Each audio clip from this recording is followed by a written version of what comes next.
Bonjour, donc on va faire une visio aujourd'hui sur le calcul des intérêts. Donc c'est une visio qui ne dépend pas du logiciel Bits Collection. C'est donc pour vous expliquer les principes de base. Donc ça peut paraître évident, mais vous allez voir jusqu'à un certain point, parce que ça peut devenir un petit peu plus compliqué qu'attendu. Donc on va commencer par le système le plus simple, qui sont les intérêts sans capitalisation. Donc, comme le nom l'indique, donc on ne capitalise pas les intérêts. On va voir ce que ça veut dire après capitaliser. Et donc, le montant des intérêts, il est juste proportionnel au temps qui passe sur le montant dû. Donc, si par exemple on note C, le montant sur lequel les intérêts sont calculés, donc C c'est pour capital. Donc, c'est le capital qui est emprunté ou c'est le montant dû d'une dette. Si I, c'est le taux d'intérêt annuel. T, la durée en année pendant laquelle le montant C est dû. Et donc le montant des intérêts, il est juste proportionnel. Donc c'est I, le taux d'intérêt, fois le capital dû, fois le temps qui passe, où I, c'est le taux d'intérêt en année, et T, c'est T en année. Donc si on prend l'exemple d'un taux d'intérêt à 5% capitalisé, donc dans lequel le débiteur doit 1000 euros au 1er janvier 2023. Donc si on prend par exemple le 4 mars 2023, il s'est écoulé 62 jours sur les 365 jours de l'année 2023. Et donc le montant des intérêts, c'est donc 1000 euros fois les 62 jours, donc l'écart entre ces deux dates, divisé par 365 fois 5% fois 8,49 euros. Et donc, on va supposer après, dans ce qui suit, qu'à cette date, le débiteur paye 200 euros et que donc le solde est de 800 euros. Donc, en tout cas, les intérêts courus à cette date-là, c'est 8,49 euros. Alors, vous voyez que là, j'ai utilisé 365. Donc, on peut se poser la question de ce nombre de jours en fonction des années bissextiles ou pas. Donc, la bonne pratique théorique, c'est de compter le nombre exact de jours pendant l'année. Donc, 365 jours pour les années non bissextiles et 366 jours. Néanmoins, il est courant d'utiliser toujours 365 pour simplifier les calculs, sinon ça devient compliqué, puisque lorsqu'on passe le 1er janvier, on tombe à 366 pour les années bissextiles, donc c'est compliqué. Il y a aussi des pratiques, les banques utilisent l'année dite lombarde, ou année bancaire, donc eux, ils n'utilisent que 360 jours, donc ça simplifie encore les calculs, puisqu'en fait, tous les mois, dans ces cas-là, ont une durée de 30 jours. Néanmoins, il y a eu des jugements, et en particulier un jugement à Saint-Étienne, au TGI de Saint-Étienne, et donc qui a annulé la stipulation d'intérêt au motif que une année bissextile, il avait été divisé par 365 au lieu de 366, et donc ça avait annulé. Donc la théorie, c'est prendre le bon nombre d'années. En pratique, pour l'instant, Bliss Collection utilise uniquement 365 jours, que l'année soit bissextile ou non. Donc si on reprend notre exemple, voilà, donc le crédit ou le montant dû démarre au 01/01/2023, donc il y avait 1000 euros, donc un solde de 1000 euros, aucun intérêt à cette date-là. Le 04/03/2023, on retombe sur les 8,49 € qu'on avait vu ici, donc suite à 62 jours qui se passent sur le solde des 1000 euros pendant ces 62 jours. Et donc là, il n'y a plus qu'un solde de 800 euros ce jour-là, puisqu'il y a eu un paiement de 200 jours. Et donc, si on va jusqu'au 19/09/2023, donc entre les deux, il y a de mémoire 192 jours entre le 04/03 et le 12/09. À ce moment-là, l'intérêt est calculé sur le solde, donc de 800 euros.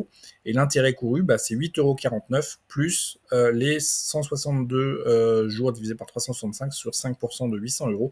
Donc le total de ces intérêts entre le 04/03 au 12/09/2023 et les intérêts courus au 04/03, c'est 29,53 €. Voilà, donc bien sûr, ça bouge en fonction du solde. Voilà, donc maintenant on va voir ce qui se passe lorsqu'on fait une capitalisation annuelle. Donc le principe de la capitalisation, c'est qu'à une date donnée, donc tous les ans, on va verser les intérêts courus dans les intérêts capitalisés, et ces intérêts capitalisés vont se sommer avec les autres montants dus, et donc pour former une assiette une assiette sur laquelle sont calculés les intérêts, une assiette plus importante. Donc si on dit qu'on capitalise les 12 septembre, donc on va dire qu'on va capitaliser à cette date-là, à cette date, les intérêts, l'assiette de calcul, donc il y a 800 euros qui est due, et on ajoute les 29,53 €, donc il y a une assiette de 829,53 €. Et donc si on va par exemple jusqu'au 5 avril 2024, date à laquelle on va dire que le débiteur paye 300 euros, donc on est ici, là, le 25 avril 2024. À ce moment-là, on voit qu'on a versé les intérêts capitalisés, donc les intérêts courus étaient à 0, donc à la date de capitalisation. Et donc là, les intérêts courus continuent, 23,41 €, donc ça porte sur les 829,53 € qui étaient ici. Et donc on va dire qu'à cette date-là, le débiteur a payé 300 € de plus, si bien que le 12/09/2024, il y a 500 € qui est toujours dû, et là, on va verser les intérêts courus à vos intérêts capitalisés, ce qui fera 64,55 €. Alors, on remarque que si n est le nombre d'années complètes de capitalisation, et si le montant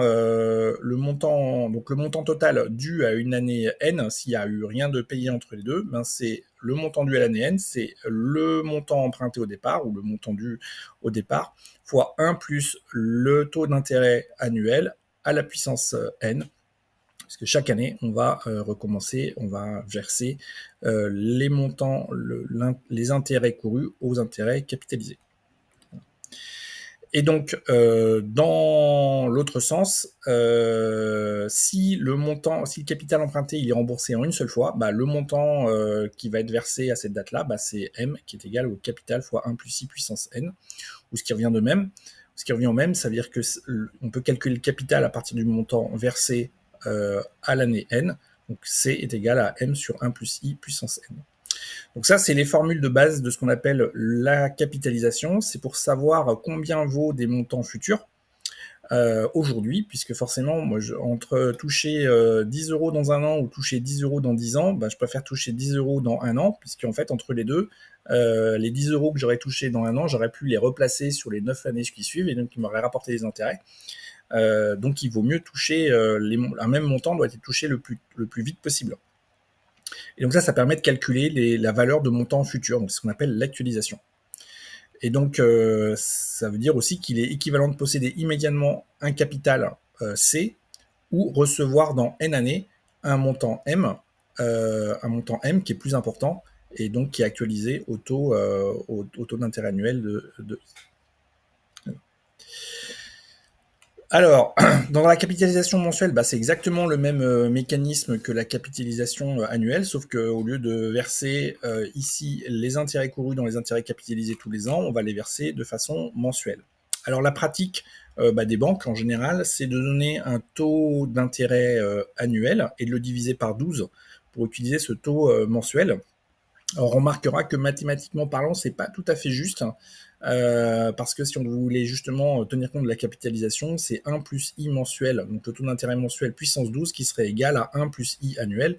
Donc ça, c'est pratique. Ça veut pratiquement dire que le taux d'intérêt mensuel, c'est 1/12 du taux d'intérêt annuel, mais pour ceux qui ont fait un petit peu de maths, ils voient que c'est pas tout à fait juste. Mais bon, c'est une pratique. Le taux d'intérêt appliqué, c'est 1/12 du taux d'intérêt annuel.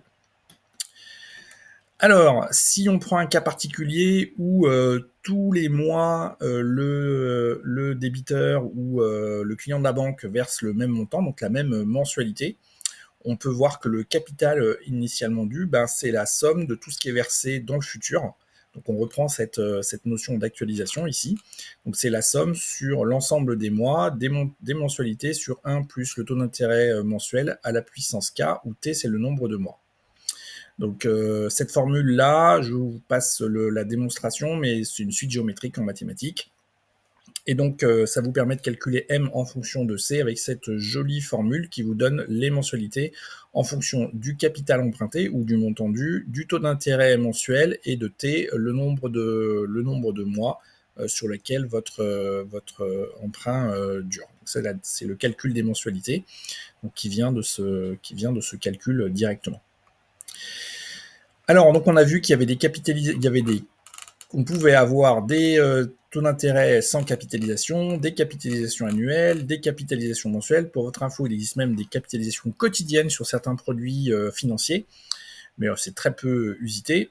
Donc, de façon plus usuelle, les taux d'intérêt sont capitalisés de façon mensuelle. Les taux d'intérêt bancaires, c'est vrai pour évidemment les crédits immobiliers, les crédits à la consommation. La plupart des crédits donc, sont capitalisés de façon mensuelle.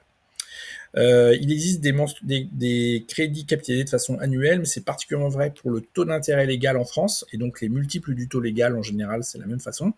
Donc usuellement, ils sont capitalisés de façon annuelle, donc ça c'est très important pour les recouvrements de dette, puisqu'il peut y avoir des taux d'intérêt légaux ou des multiples des taux d'intérêt légaux.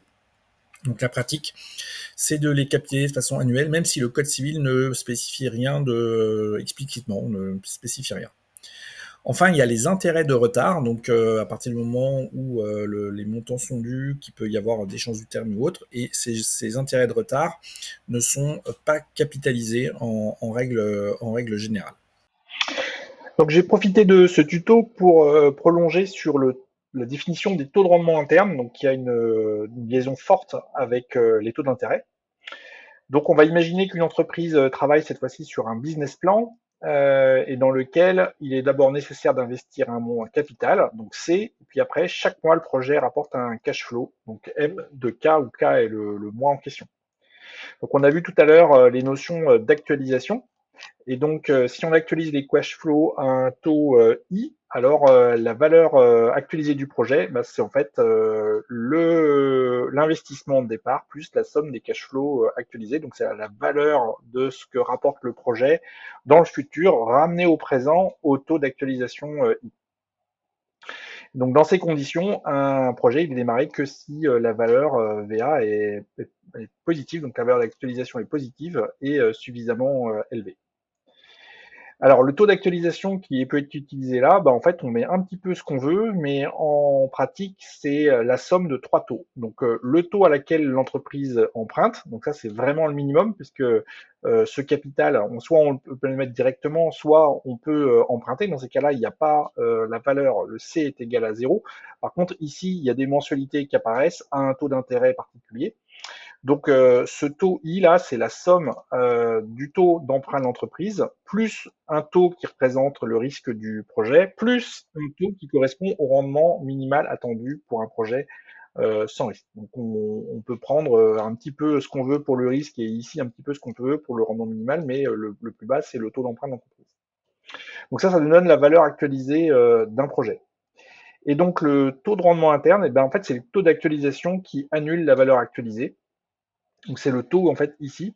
Donc quelque part, c'est aussi le taux maximal à laquelle l'entreprise peut emprunter, parce que si elle emprunte un capital à un taux qui est égal au TRI, bah en fait on voit que les cash flows futurs ils font que annuler ils font que s'annuler entre les remboursements d'un côté et ce qu'ils rapportent de l'autre. Et donc finalement on arrive à zéro et le projet n'a aucun intérêt. Donc le TRI c'est aussi le taux d'actualisation. Donc ce taux d'actualisation TRI c'est aussi le taux d'emprunt maximal. Voilà, j'espère que ça vous a éclairé sur la façon dont on calcule les taux d'intérêt en général. Et donc après, on va pouvoir passer à la façon dont c'est implémenté dans Magic Pro.